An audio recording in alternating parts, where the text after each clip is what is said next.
हादसे के बाद मौके से फरार हो गया। फिलहाल पुलिस ने सभी लाशों को पोस्टमार्टम के लिए भेज दिया है।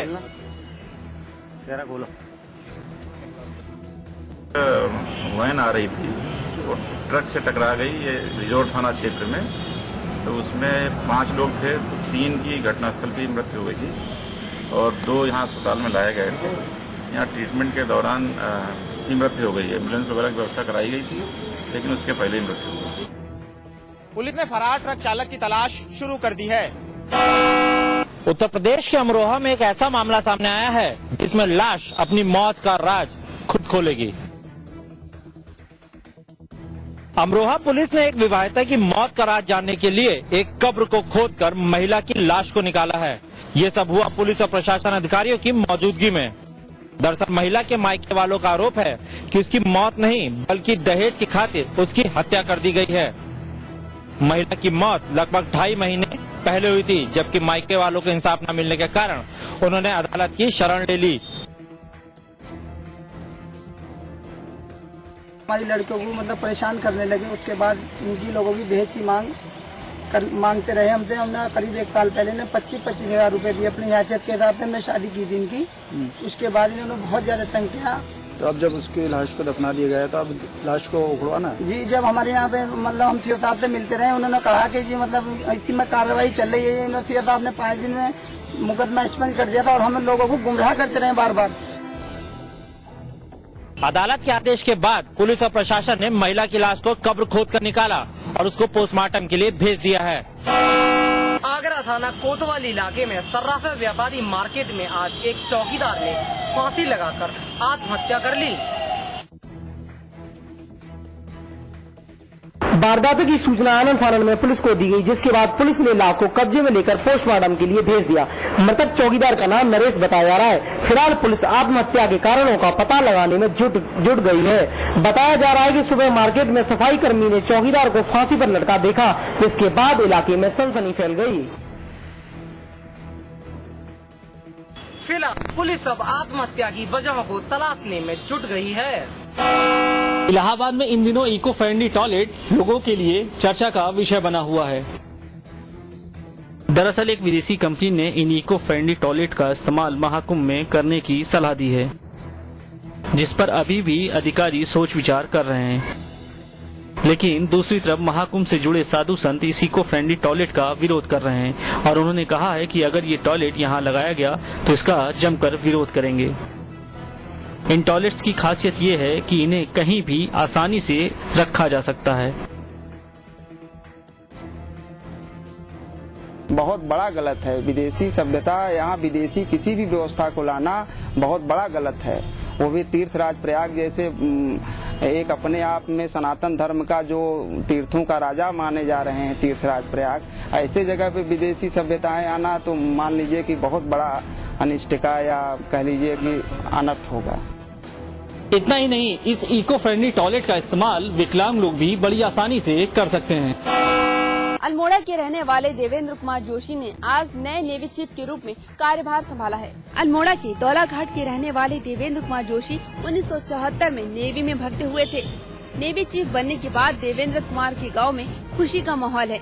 लोगों का मानना है कि इसी के बहाने अब उनके गांव का विकास होगा। उम्मीद की जा रही है कि देवेंद्र कुमार जोशी जल्द ही अपने गाँव का दौरा करेंगे। आर्मी चीफ BC जोशी भी अल्मोड़ा के ही रहने वाले हैं।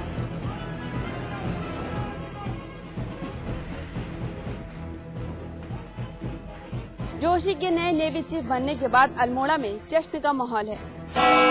उत्तराखंड में कांग्रेस की सरकार में इन दिनों कई मुद्दों पर सियासत गर्म है। ऐसे में फिलहाल ताजा मुद्दा लाल बत्ती का है। पार्टी नेताओं और कार्यकर्ताओं को सम्मान देने के मुद्दे पर कांग्रेस समन्वय समिति की बैठक में लिए गए फैसले को लेकर फिलहाल पार्टी के नेताओं में ही खींचतान मच गई है।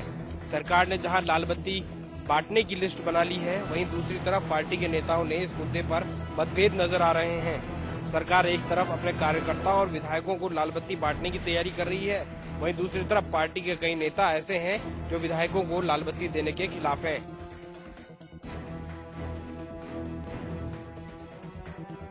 इन नेताओं का मानना है कि पार्टी ने ऐसे नेताओं को विधायक का टिकट देकर पहले ही सम्मान दे दिया है। फतेहपुर में स्कूली बच्चों की जिंदगी से खिलवाड़ किया जा रहा है। सर्व शिक्षा अभियान के सरकार हर साल करोड़ों रुपए खर्च करती है, लेकिन फतेहपुर में GGIC में बच्चों की जिंदगी के साथ खिलवाड़ किया जा रहा है। यहाँ पढ़ने वाले बच्चों को स्कूल तालाब से होकर जाना पड़ता है। साथ ही कमरों में भी पानी भरा है और इमारत से भी पानी टपक रहा है। भारी बारिश से बच्चों को काफी दिक्कत भी हो रही है। स्कूलों की बिल्डिंग जर्जर होने से किसी भी वक्त बड़ा हादसा हो सकता है। सारा स्कूल एक तो खाली में, तो इस वजह से भरा हुआ जाता है। बच्चे हमारे पानी की वजह से निकल नहीं पाते। उधर कचरा मिट्टी पड़ी हुई है, इधर पत्थर पड़े हुए हैं। विषय ऐसे हैं कि 2 टीचर्स नहीं है। स्टाफ कितना होगा यहाँ पे, कितने स्टाफ होगा? अरे बहुत कम है इस टाइम। इस साल 3 टीचर्स रिटायर हो गए, यही समझ लगभग 15 हो गए। और विचार विमर्श के बाद ये निर्णय लिया गया है कि मंडे को एक टीम वहाँ भेजी जाएगी और पूरे मामले के पूरे प्रकरण के छात्रों से और संबंधित प्रबंधन से जानकारी ले ली जाएगी। जो कार्रवाई की आवश्यकता है वो संस्तुति दे और तदनुसार कार्रवाई सुनिश्चित की जाएगी। वहीं इस बारे में जब जिला विद्यालय से बात की गई तो उन्होंने आश्वासन देकर मामले से पल्ला झाड़ लिया। गोरखपुर में यम्स खोलने की मंजूरी तो दे दी, लेकिन बाद में यम्स खोलने की रायबरेली में हरी झंडी दे दी, जिसको लेकर गोरखपुर के विधायक राधे मोहन दास अग्रवाल ने सोनिया गांधी पर आरोप लगाया है। उनका कहना है कि सोनिया के लिए रायबरेली ही यूपी है। आपको बता दें कि इस बात को लेकर राधा मोहन दास अग्रवाल हाई कोर्ट में जनहित याचिका दायर की है, जिसमें यम्स को गोरखपुर में बनाने की मांग की गई है। आपको बता दें कि पिछले 10 सालों में गोरखपुर में करीब 50,000 बच्चों ने इंसेफ्लाइटिस से दम तोड़ दिया, जिसके बाद समय समय पर जिले में यम्स खोलने की मांग की जा रही है। केंद्र सरकार गोरखपुर में एम्स खोलने की मंजूरी दे दी, लेकिन बाद में एम्स खोलने की रायबरेली में हरी झंडी दे दी, जिस पर राजनीति शुरू हो गई।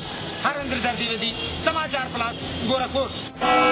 हरिद्वार में भारी बारिश के चलते कनखल महानिर्वाणी अखाड़ा की 3 मंजिला इमारत ढह गई। इस घटना में किसी भी शख्स के हताहत होने की कोई खबर नहीं है। हालांकि इमारत गिरने की वजह से बिजली का तार टूट गया, जिससे पूरे इलाके की बत्ती गुल हो गई है। बताया जा रहा है कि इस अखाड़े की इमारत काफी पुरानी हो चुकी है। इसकी जर्जर हालत के बारे में अखाड़ा और प्रशासन दोनों को भी सूचना दे दी गई है,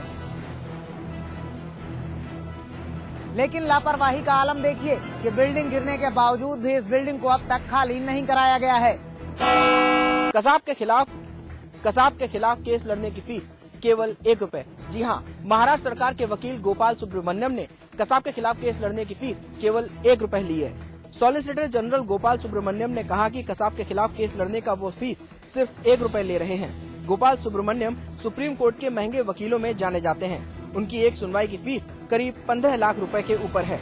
आपको बता दें कि गोपाल ने 26/11 मुंबई हमले में कसाब के केस की पैरवी महाराष्ट्र सरकार के आग्रह पर की थी। उन्होंने कहा कि ये केस उन्होंने फीस के लिए नहीं लड़ा है। मेरठ का एक जल्लाद कसाब को फांसी देने के लिए तड़प रहा है। इसका नाम है पवन जल्लाद।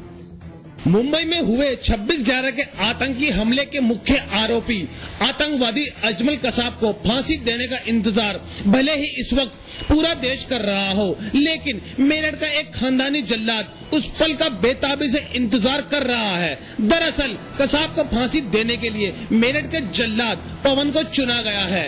इस बात को लेकर पवन उस दिन का बेसब्री से इंतजार कर रहा है, जिस दिन वो कसाब जैसे आतंकी को फांसी पर लटका सके। पवन एक खानदानी जल्लाद है।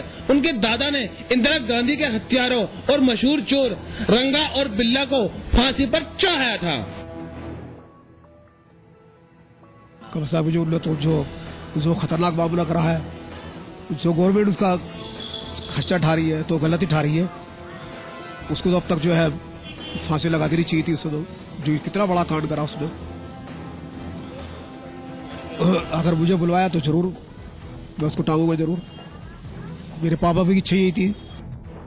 अब पवन को कसाब की फांसी का इंतजार है। इसके लिए पवन ने अपनी तैयारी भी शुरू कर दी है। पिथौरागढ़ जिला चिकित्सालय में मुख्य चिकित्सा अधीक्षक पद के लिए मचा है घमासान। इस घमासान की वजह से अस्पताल के मरीजों को खासी परेशानी उठानी पड़ रही है। इस पद पर पहले डॉक्टर हरीशचंद्र पाठक तैनात थे, लेकिन हाल ही में उनका तबादला चंपावत में कर दिया गया है। तबादले के बावजूद हरीश पाठक ने अब तक अपनी कुर्सी नहीं छोड़ी है। हरीश के तबादले के बाद विभाग ने इस पद पर डॉक्टर कुटियाल की तैनाती भी कर दी है, लेकिन हरीश के कुर्सी न छोड़ने की वजह से कुटियाल अपना काम शुरू नहीं कर सके हैं। तरह की अव्यवस्थाएं न फैलाएं, क्योंकि एक तो वैसे ही डॉक्टरों की कमी है और मरीज बड़े दुख दर्द के साथ बड़ी मजबूरी में इन सरकारी अस्पतालों में उसे आना पड़ता है। लेकिन उसे इस तरह का व्यवहार, अगर इस तरह की जो खींचातानी में अगर हमारे मरीजों का अहित हो रहा है, जैसे कई शिकायतें हमको आने, लोकल परचेजिंग यहाँ पर नहीं हो पा रही है, ऐसे में कुर्सी की इस लड़ाई में अस्पताल के मरीजों को खासी परेशानी उठानी पड़ रही है। प्रतापगढ़ तहसील में जमकर हो रहा है भ्रष्टाचार। यहाँ तैनात अधिकारी जमकर ले रहे हैं घूस। यहाँ तैनात अधिकारी लोग 10 रुपए से लेकर 2000 रुपए तक की घूस ले रहे हैं। तहसील में लोग बेरोजगारी भत्ते का फॉर्म जमा करने आ रहे हैं, जिसके लिए अधिकारी मुंह फाड़ कर उनसे रुपए की डिमांड कर रहे हैं। अगर कोई रुपए देने से उन्हें इनकार करता है तो अधिकारी उनका फॉर्म फाड़ देते हैं। इस बात से गाँव के लोगों में खासी परेशानी है। प्रमाण पत्र, आय प्रमाण पत्र, निवास प्रमाण पत्र के लिए प्रतिदिन आ रहा है और यहाँ तहसील के कर्मचारी अभ्यर्थियों से 10-10 रुपए प्रति प्रमाण पत्र अवैध वसूली कर रहे हैं। जब इसकी शिकायत तहसीलदार महोदय सदर से की गई, उन्होंने कहा कि सब जगह लिया जा रहा है, हम भी ले रहे हैं, सारे अधिकारी डीएम, एसडीएम, एडीएम सबके संज्ञान में है। उन्होंने तहसीलदार साहब ने इसको कार्रवाई करने के बजाय उन्होंने कहा हर जगह लिया जा रहा, हम भी ले रहे हैं, इसमें आपको जहाँ शिकायत करना हो करिए। अधिकारी किसी भी तरह से रुपये लेने से इनकार कर रहे हैं, लेकिन लोग पुख्ता तौर पर आरोप लगा रहे हैं। रामपुर के 50 गांव बिना बारिश के ही टापू में बदल गए हैं। ये सभी गांव पानी में डूब गए हैं। दरअसल रामगंगा और गंगा नदी का पानी भटककर इन गांवों की ओर आ गया है। इन सभी गांवों के बीच एक बड़ी सी नहर बन गई है, जिसके चलते इस गांव में रहने वाले लोगों का दूसरे गांवों से संपर्क टूट गया है। अब आलम यह है कि इस गांव के लोग दूसरे गांव की तरफ जाने के लिए नाव का सहारा ले रहे हैं।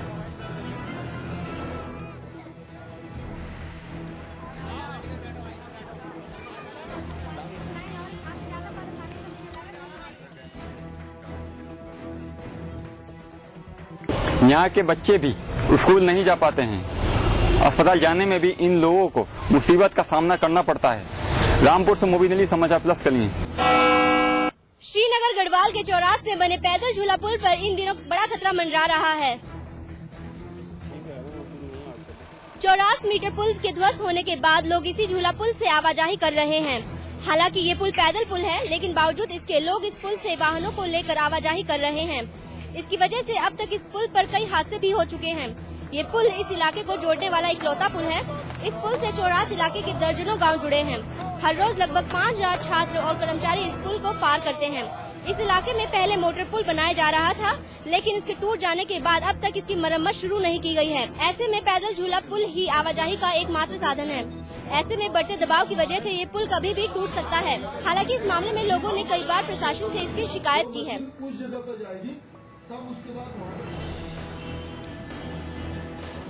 लेकिन बावजूद इसके प्रशासन ने इस पुल पर मंडराते खतरे को कम करने के लिए कोई कदम नहीं उठाया है। उत्तरकाशी गंगोत्री राजमार्ग पर लगातार भूस्खलन हो रहा है, जिसकी वजह से राष्ट्रीय राजमार्ग आज फिर बंद हो गया है। भूस्खलन के चलते यहाँ के नागौड़ और नालूपनी के पास राजमार्ग बंद हो गया है। भूस्खलन के चलते रोड भी बंद हो गया है और लोगों की आवाजाही पूरी तरीके से रुक गई है। वहीं रुद्रप्रयाग बद्रीनाथ नेशनल हाईवे के सोहराबगढ़ में भी मलबा आने से रास्ता बंद हो गया है। बताया जा रहा है कि यहाँ पर मलबा लगातार आ रहा है।